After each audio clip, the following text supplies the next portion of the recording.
Hey, welcome. I'm Mikey Brahman, and this is Chaos Crypto. If the purpose of life is to thrive and be free, why do so few actually do it? Because we are all wearing chains. We have been wearing these chains for as long as we can remember. So long we can't even see them anymore. The existence we have individually is a pure form. The interactions with others is so fleeting, and yet it shapes us continuously. The simulation based on a one real universe must work its way backwards. As the information becomes more rigorous over time, each probabilistic computation becomes more rooted in certainty. In the process toward singularity, our mundane reality is based on less and less extrapolation.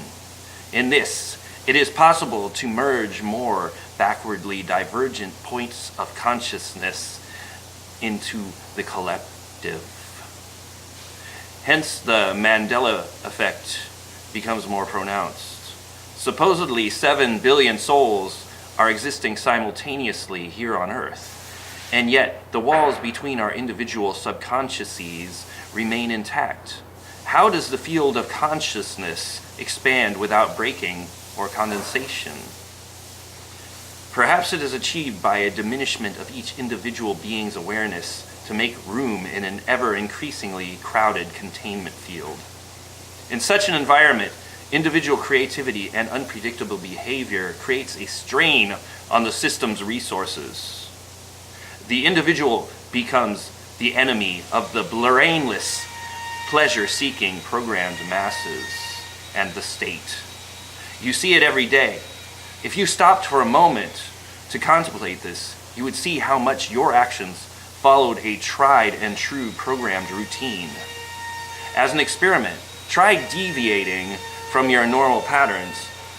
You will notice yourself drawing criticism from your peers and coworkers. And what does this have to do with cryptocurrencies? If you're like me, you have tried explaining what they are to the uninitiated.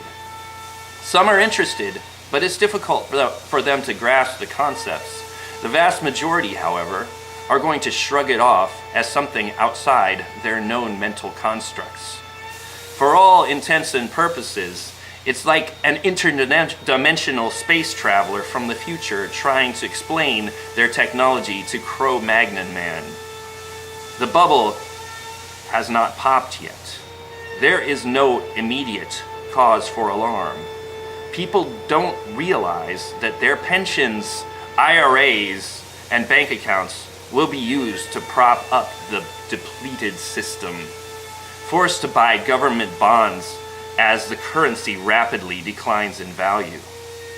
The Titanic has struck the iceberg, and the rich passengers are being ushered quietly to the precious few lifeboats. I have seen it firsthand. The ones with the power believe they are above all laws. They view us as their serfs in their feudal kingdom.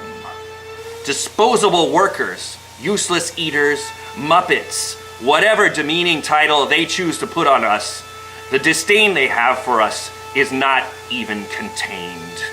So long as the food stamps are honored and the drugs are dispensed, there will be no uprising in this mental ward we call planet Earth. We, the prisoners, the early adopters, and the cypherpunks, are the vanguard of the new system. We don't need them to tell us what our place is. Their worldview, with its debt and death system, will soon be as obsolete as the VCR, the buggy whip, and the steam locomotive. Good riddance!